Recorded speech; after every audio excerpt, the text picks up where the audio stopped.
Okay, write down next heading.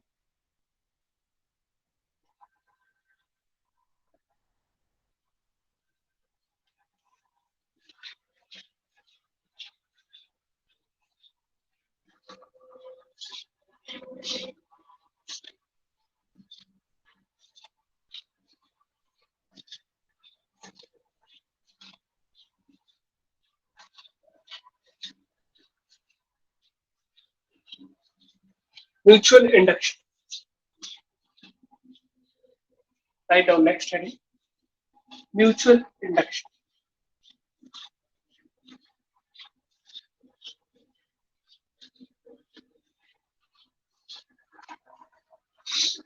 क्या होता है mutual induction?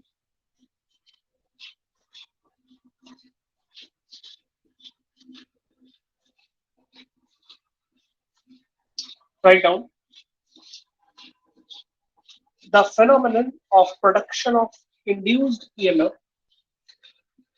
The phenomenon of production of induced EMF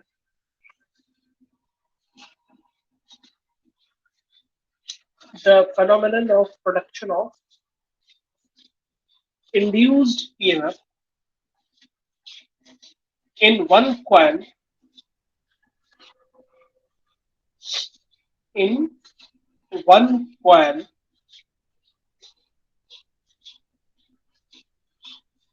due to the change of current due to the change of current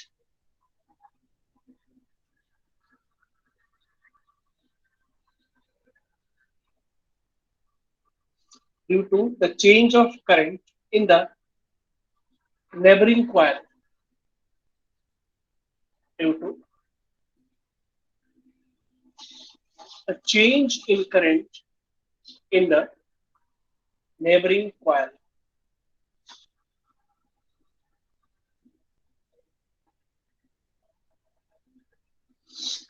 देखो, mutual induction, mutual का मतलब होता है आपस में, आपस में म्यूचुअल म्यूचुअल मीन्स आपस में।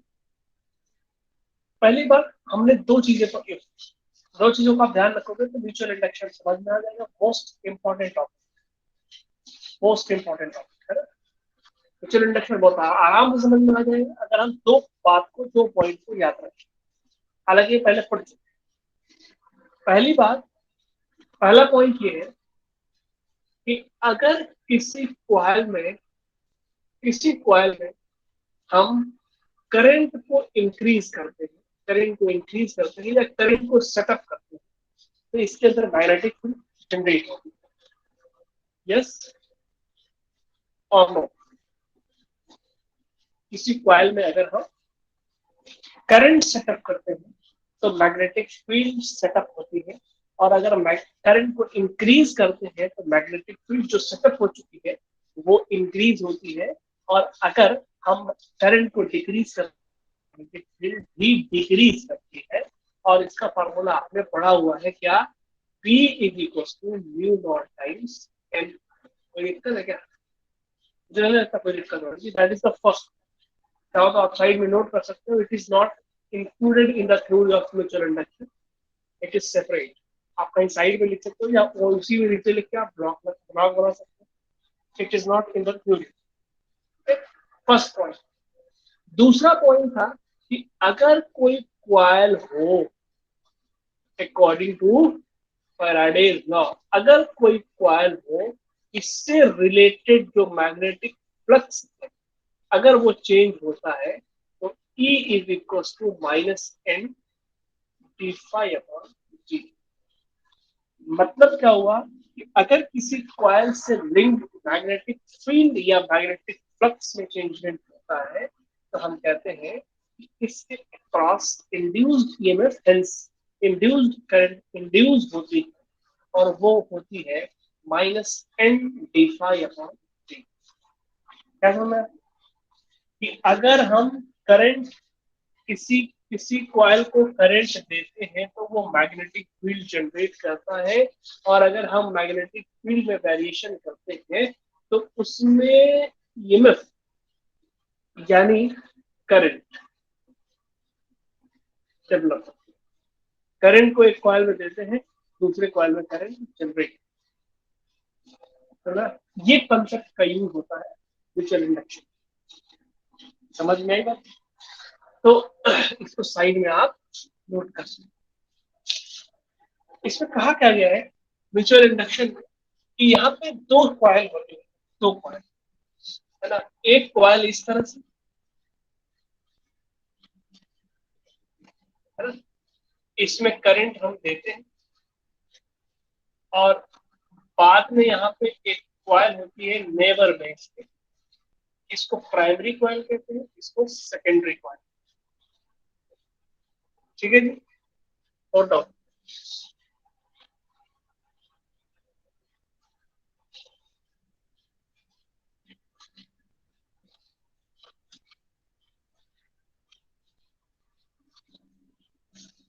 ये theory,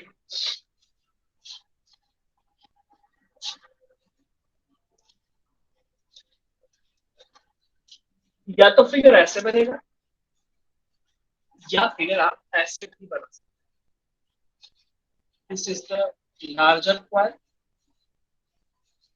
and this is the secondary coil and this is the primary। एक कॉइल के अंदर दूसरी कॉइल है ना। एक कॉइल दूसरी कॉइल में टच नहीं हो रहा, ध्यान रखना।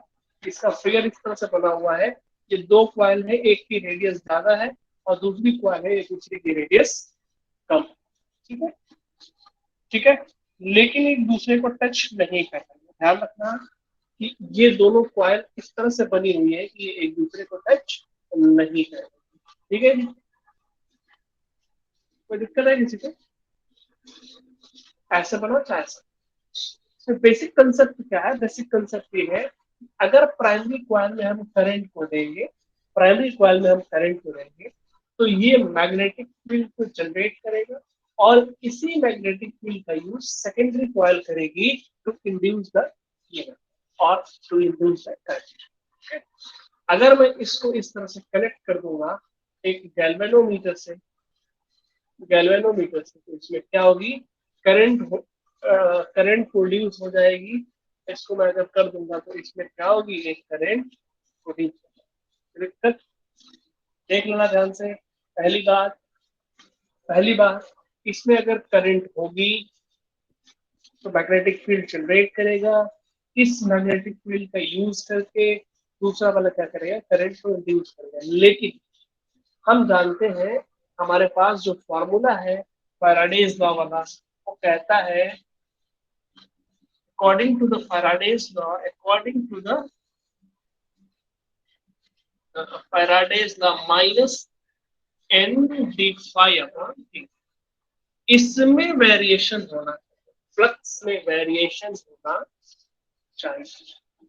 अगर फ्लक्स में वेरिएशन नहीं होगा तो कुछ भी, यानी कोई भी मैग्नेटिक, सॉरी, कोई भी इंड्यूस्ड ईएमएफ नहीं आएगा। Means there will not be any induced EMF और एनी इंड्यूस्ड करंट। तो दिक्कत, इस ईएमएफ को जनरेट होने के लिए फ्लक्स में वेरिएशन होना चाहिए।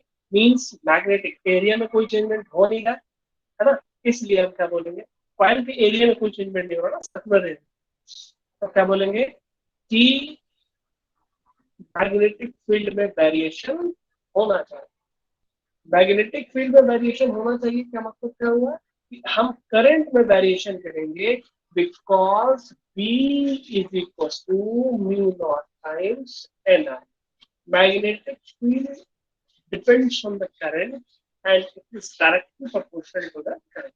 Means if we need to change the magnetic field, then we should change the current। मतलब जो इनपुट में हम करंट दे रहे हैं, उस इनपुट वाले करंट को हमको चेंज करना पड़ेगा। मीन्स एक बार बढ़ाना पड़ेगा और एक बार घटाना पड़ेगा, जिससे मैग्नेटिक फील्ड जो जनरेट हो रही है वो भी चेंज होगी। जिससे क्या होगा कि जो फ्लक्स जनरेट होगा प्राइमरी कॉइल में, उसमें चेंजमेंट होगा, और प्राइमरी कॉइल में जो फ्लक्स में चेंजमेंट हो रहा है, उस मैग्नेटिक फील्ड का यूज करेगी सेकेंडरी कॉइल, और क्या करेगी, वो अपने एंड्स के क्रॉस में ईएमएफ जनरेट करेगी या करंट को डेवलप करेगी? बताओ, कोई दिक्कत है? Any problem till now? Any problem till now?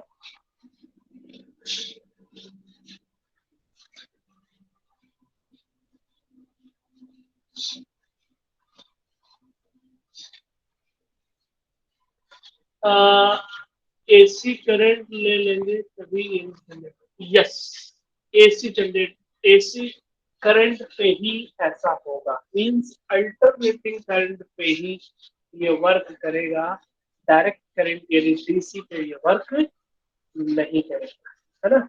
ये एक आपका जेन्युइन क्वेश्चन भी है, पूछा भी जाता है ना? मोस्ट ऑफ द टाइम पूछा भी जाता है कि अगर एसी ट्रांसफार्मर को, सॉरी ट्रांसफार्मर का नाम ले लिया है ना, ट्रांसफार्मर इसी प्रिंसिपल पे काम करता है, ट्रांसफार्मर इसी प्रिंसिपल पे काम करता है, बता दूं अभी है यहाँ पे, ट्रांसफार्मर का एक पूरा टॉपिक है, लेकिन उस ट्रांसफार्मर में हम कहेंगे कि the principle is mutual induction, and mutual induction will works only on varying current, means on alternating current AC. Okay, direct current पे ये काम नहीं करेगा। मैं बता रहा हूँ ना बेसिक चीज क्या है। प्राइमरी वाला क्या करेगा, मैग्नेटिक फील्ड जनरेट, सेकेंडरी वाला क्या करेगा, ईएमएफ जनरेट करेगा। ईएमएफ कैसे जनरेट करेगा, according to the Faraday's law. Faraday's law क्या कहते हैं, मैं कहते हैं ईएमएफ जो इंड्यूस होगा वो डायरेक्टली प्रोपोर्शनल है किसके, rate of change of magnetic flux. Magnetic flux का मतलब क्या हुआ, मैग्नेटिक फ्लक्स किन चीजों पर डिपेंड करता है, किन किन चीजों पर डिपेंड करता है मैग्नेटिक फ्लक्स? मैग्नेटिक फ्लक्स होता है बी ए कॉस थीटा, बी पे ए पे थीटा पे, थीटा हमने चेंज नहीं किया फिक्स, ए हमने चेंज नहीं किया fix, means magnetic flux in this particular case depends only on the magnetic field. Magnetic field पे ही ये चेंज होता है, इसलिए हम बोलेंगे इस केस में अगर हमको मैग्नेटिक फील्ड में चेंजमेंट हम करेंगे तभी दूसरे में करंट डेवलप होगी, अदरवाइज नहीं है। तो हमको चेंज करने के लिए हमारे पास दो टाइप की करंट होती है, एक अल्टरनेटिंग करंट जिसको एसी कहते हैं, दूसरा डायरेक्ट करंट जिसको डीसी कहते हैं। तो डीसी पे ये वर्क नहीं करेगा, it will works on only and only AC. Any problem to anyone? अभी पूरा कंप्लीट नहीं हुआ, अभी तो मैथमेटिकल एक तरीके से मैथमेटिकल कैलकुलेशन जो है बाकी। बताओ, थ्योरी समझ में आ रही है या नहीं आ रही है? No problem. एक बात पहले मैं बता देता हूँ, बाद में लोग पूछने लगते हैं। स्क्रीन ब्लर तो नहीं, क्लियर तो है?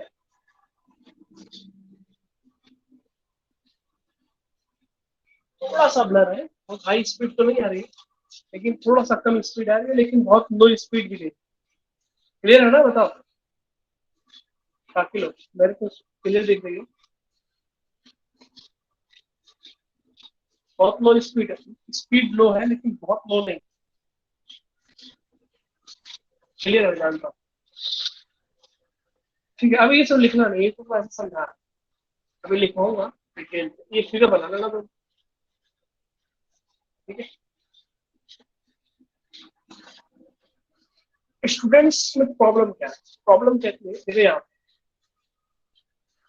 प्राइमरी क्वायर जितना फ्लक्स, मींस जितनी magnetic field of line generate करेगी उतनी magnetic field of line secondary वाली यूज करेगी complete, in case of ideal case, सिर्फ और सिर्फ आइडियल केस में, जो कि हमको पता है, लेकिन प्रैक्टिकल में ऐसा नहीं होता।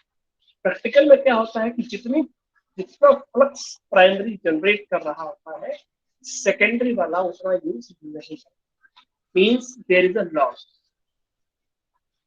ठीक है, देयर इज अ लॉस, मतलब यहाँ पे लॉस होता है, यानी मैग्नेटिक फ्लक्स जितना जनरेट कर रहा है प्राइमरी वाला ये कंप्लीटली सेकेंडरी वाला यूज नहीं कर पाता है।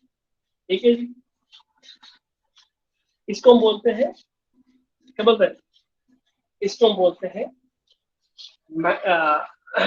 फ्लक्स लीकेज, फ्लक्स लीकेज, इस केस में ज्यादा लीकेज होता है। इस तरह का अगर कॉइल बना हो, इस तरह का कॉइल बना हो अगर, है ना, 1 by 1 करके ऐसे बना हो, फ्रंट टू फ्रंट बना हो अगर, तो इसमें फ्लक्स का लीकेज ज्यादा होता है। इसमें कम मैग्नेटिक फ्लक्स का यूज कर पाती है सेकेंडरी कॉइल, है ना। इसमें ज्यादा होता है ना? इसमें मतलब ज्यादा यूज हो पाता है, मीन्स लीकेज कम होता है, यानी एक के अंदर दूसरा है, इसमें लीकेज कम हो पाता है। तो एक में हम करंट देते हैं, दूसरे में हमको करंट मिलती है ना। एक में दे के दूसरे में मिल रही है, सर इससे क्या फायदा हुआ? ये भी तो जेनविन क्वेश्चन है। एक में हम करंट दे रहे हैं, दूसरे में हमको करंट मिल रही है, तो फायदा क्या हुआ? हमको डायरेक्टली ऐड कर देते है ना। समझ आ रही बात?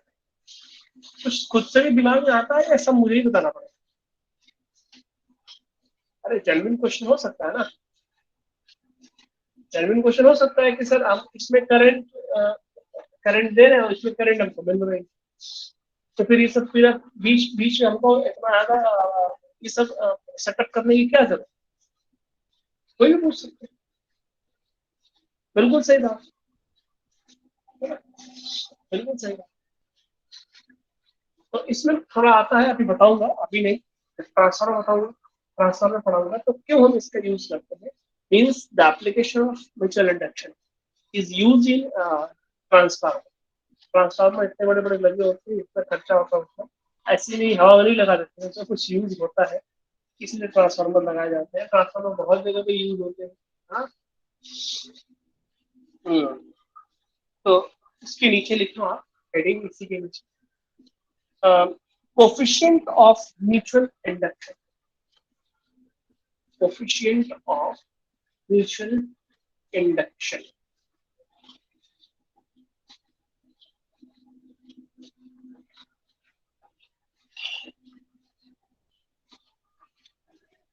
At any instant,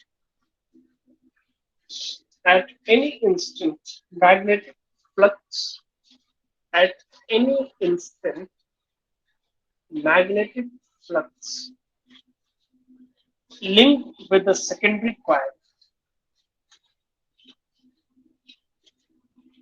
magnetic flux linked with the secondary coil is directly proportional to magnetic flux linked with the secondary coil is directly proportional to current in the primary coil.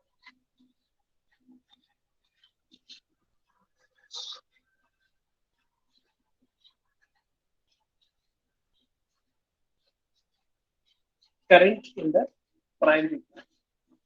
Primary coil में जितनी ज्यादा current होगी, flux secondary coil में, secondary coil का मतलब हम primary coil में भी कह सकते हैं, क्योंकि प्राइमरी और सेकेंडरी में दोनों में फ्लक्स सेम है in case of ideal, ideal case में दोनों में सेम है ना।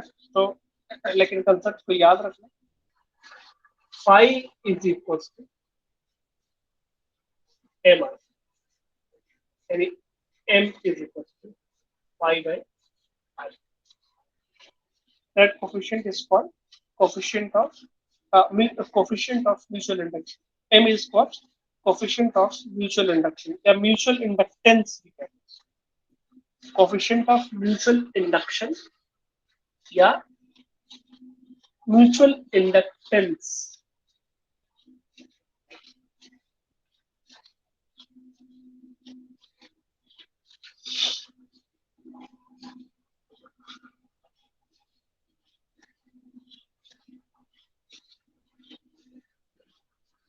है ना, फाई निकल गया, फ्लक्स कितना सेकेंडरी कॉइल में होगा, सेकेंडरी कॉइल में कितना फ्लक्स होगा, ये निकल गया।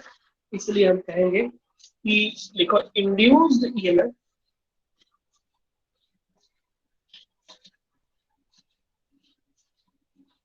इन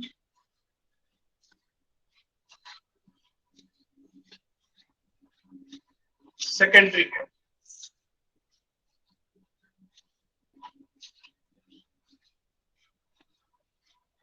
माइनस,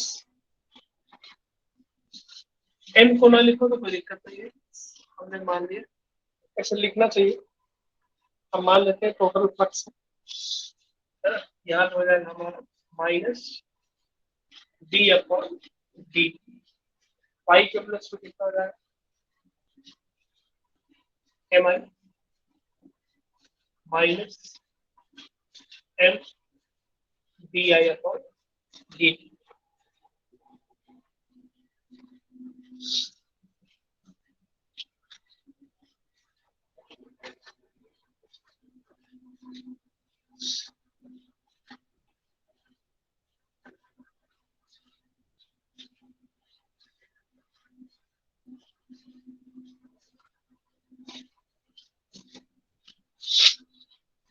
ठीक है,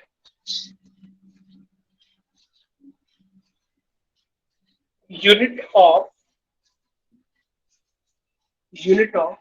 mutual inductance, write down ready, unit of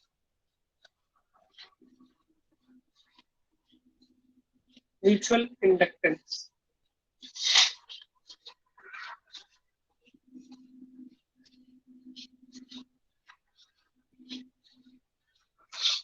कैसे क्या कर सकते हैं, देखो कई तरीके से हो सकता है। वेबर पर एम्पियर, बोलो वेबर पर एम्पियर जो नोट करो, या फिर अगर हम बात करें M is equal to E upon D I upon D, यानी E into D T upon D F, यानी कि लिख में यहाँ पे क्या होना चाहिए, ई का क्या होता है वोल्ट, टी का क्या होता है second, upon ampere per ampere, volt second पर एम्पियर, है ना। एसआई यूनिट जो होती है, एसआई वो होती है Henry, capital H. SI unit of mutual inductance is Henry, Henry capital H.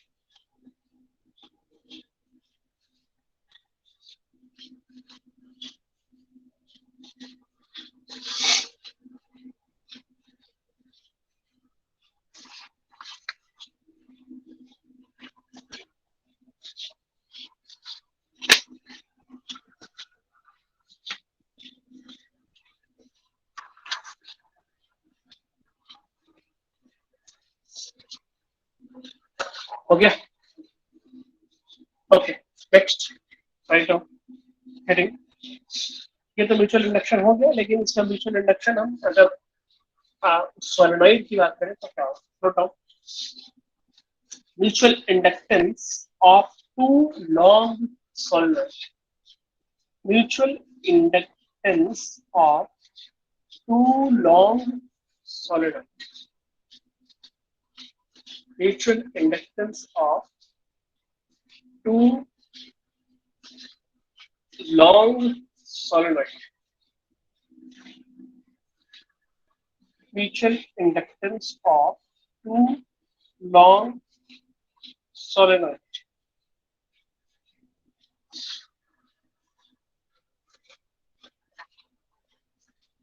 ठीक है।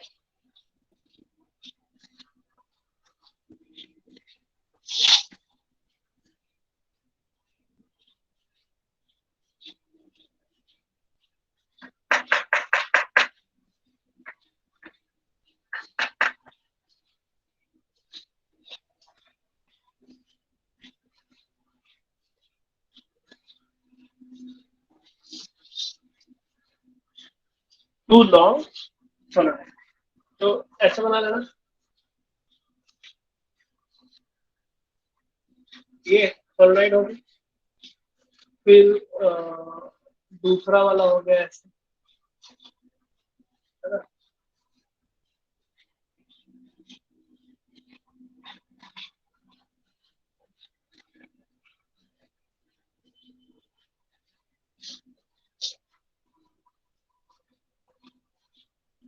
इसमें करंट I1 जा रही है, इसमें जो इंड्यूस हो रही है अपोजिट डायरेक्शन में I2, है ना। ये S1 कॉइल है, ये S2 कॉइल है, बाकी R1 R2 एल लेंथ दोनों की सेम है,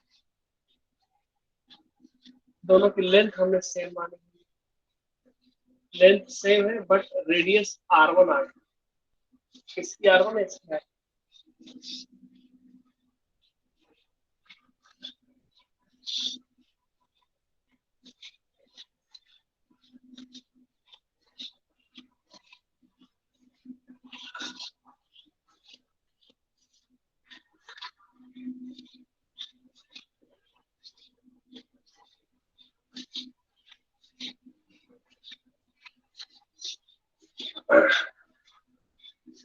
write down total magnetic flux linked with inner solenoid S1.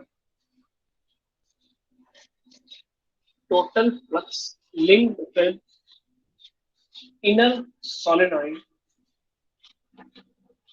linked with inner solenoid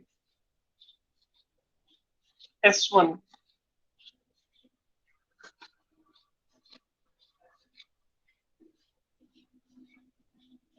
phi1 is equals to V2 V2 into area A into N1.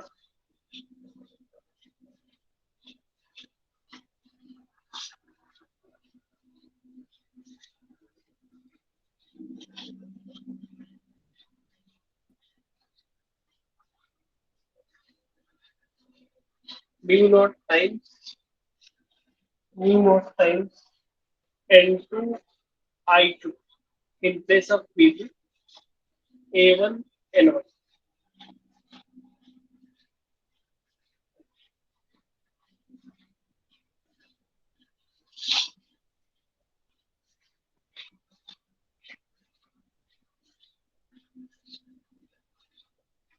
Okay. नीचे लिखो mutual inductance of coil 1 mutual inductance of coil 1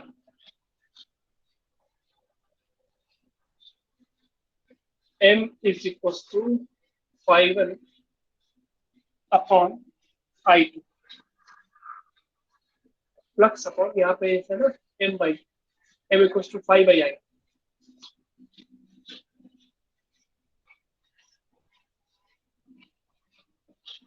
पहले तो divide कर देंगे mu naught N2 A1 N1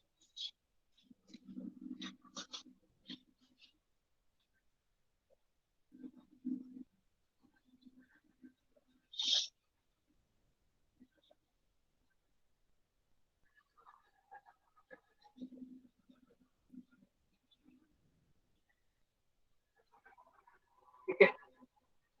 यहाँ पे हम लिख सकते हैं म्यू नॉट N2 N क्या होता है total number of turns per unit length A1 N1 N2 की प्लस हमने ये लिख दी थी बस।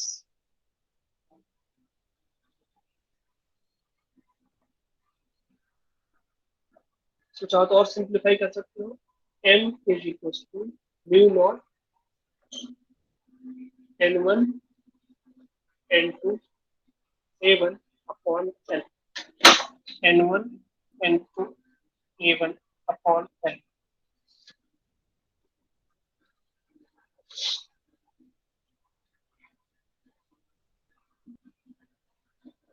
that's the formula।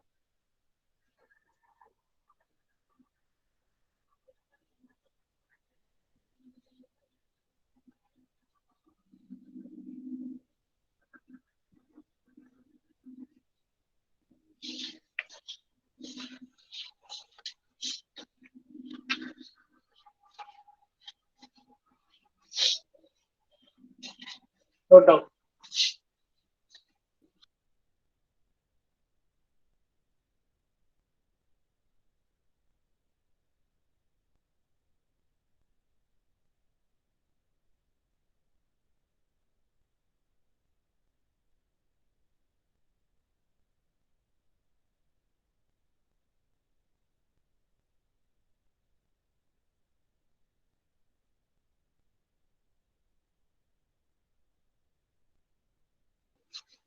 Done.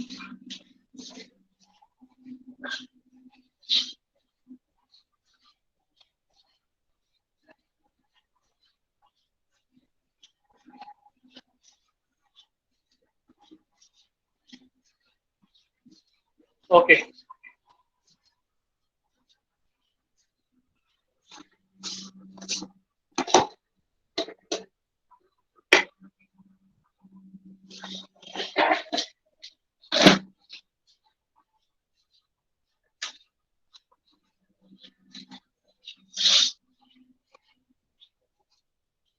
Write down next heading.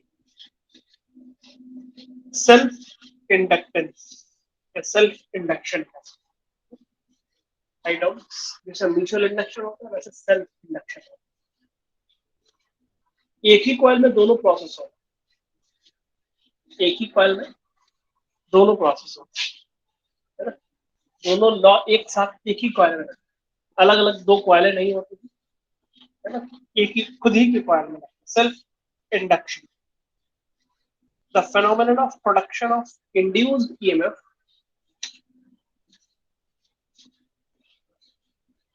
the phenomenon of production of induced EMF in a coil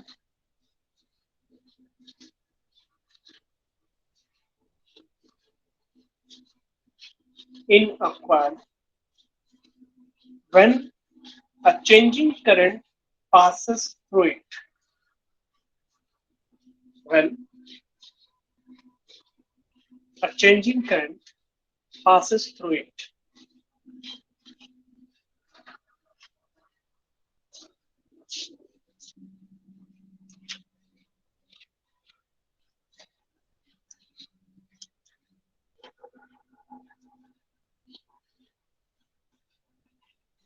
Write down coefficient of self-induction. Coefficient of self-induction.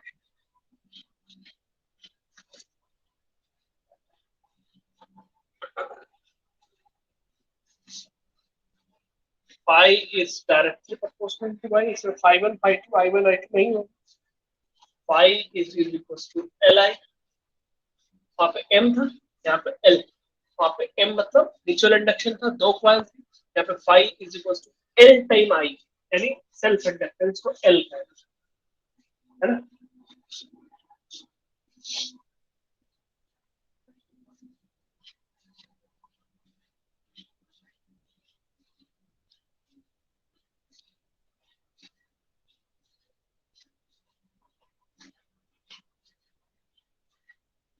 Same पीछे वाला है जो अभी हमने पहले किया था.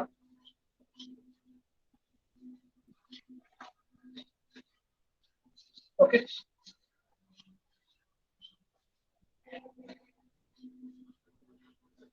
ये है और कोई बात नहीं. क्या L is equal to minus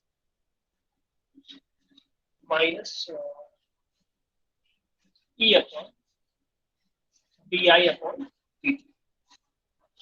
That is the self inductance. Same इसका भी हेनरी होता है. Unit henry, nothing else.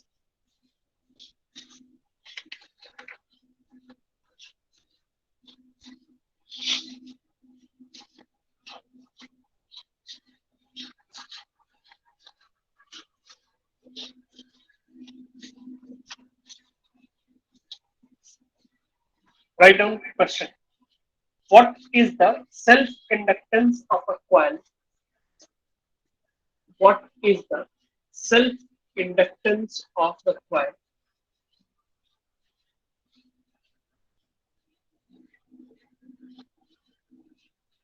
In which magnetic flux of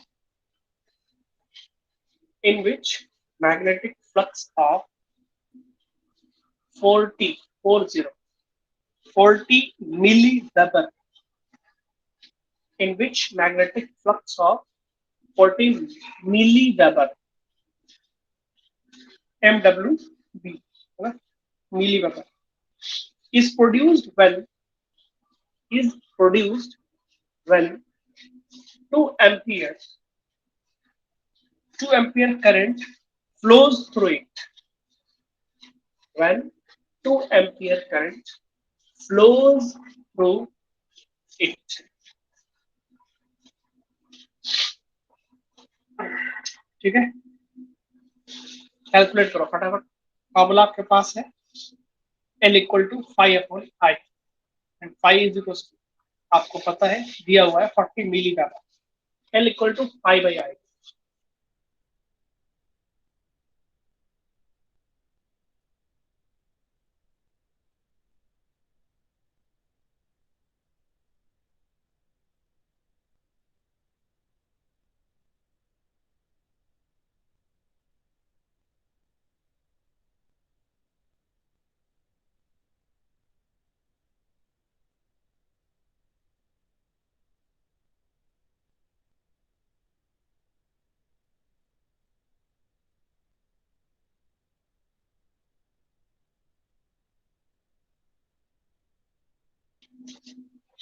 0.02।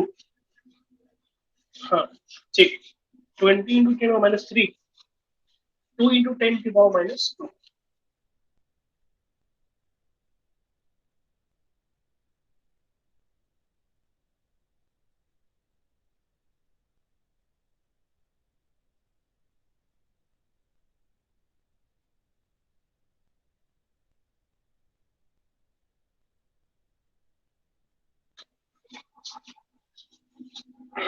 0.02, या लिख सकते हैं 2 into 10⁻² Henry.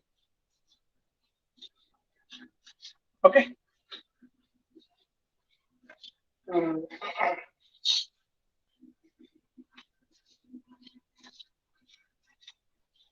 okay, write down next question.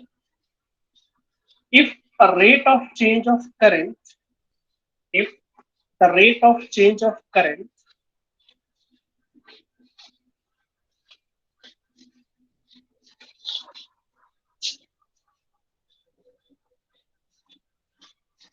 four ampere per second,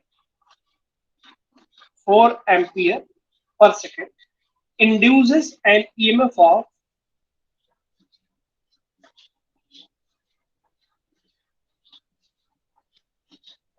induces an EMF of 20 millivolt. 20 millivolt. Find the magnetic field. Sorry, magnetic flux. Find the magnetic flux linked with each turn of the coil. एक minute, गलत हो गया। 20 millivolt induced EMF and EMF of 20 millivolt in solenoid. What is the self inductance of solenoid? What is self inductance of solenoid? वो mix हो गया दूसरे question से। If the rate of change of current of 4 amperes per second induces an EMF of 20 millivolt, 20 millivolt, 20 millivolt in a solenoid, what is the self inductance of the solenoid?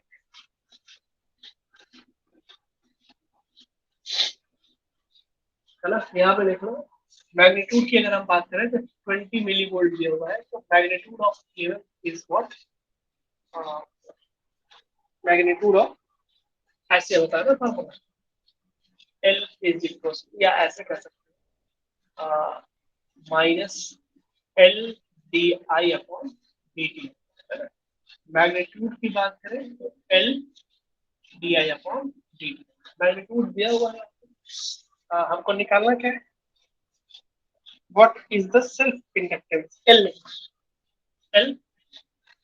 is equals to magnitude of EMF upon DI upon DT।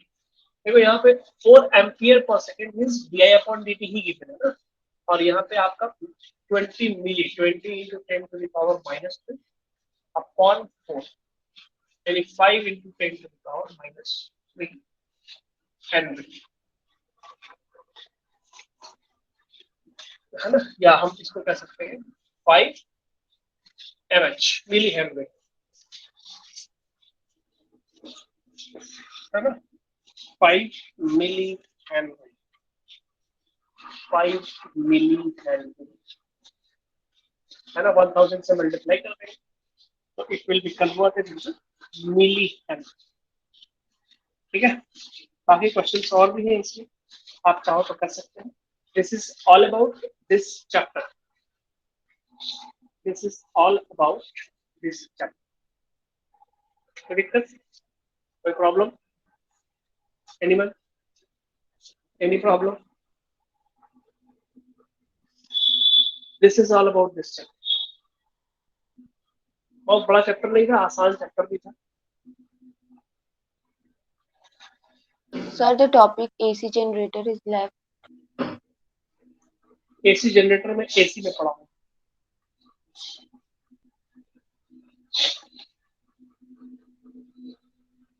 ठीक है,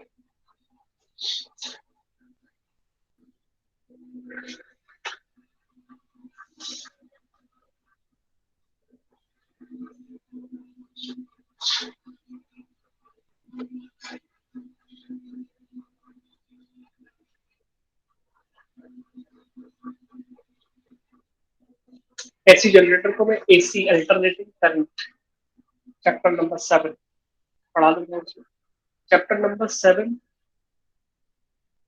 is little bit tough, थोड़ा tough है ना। मुझे ऐसा लगता है कि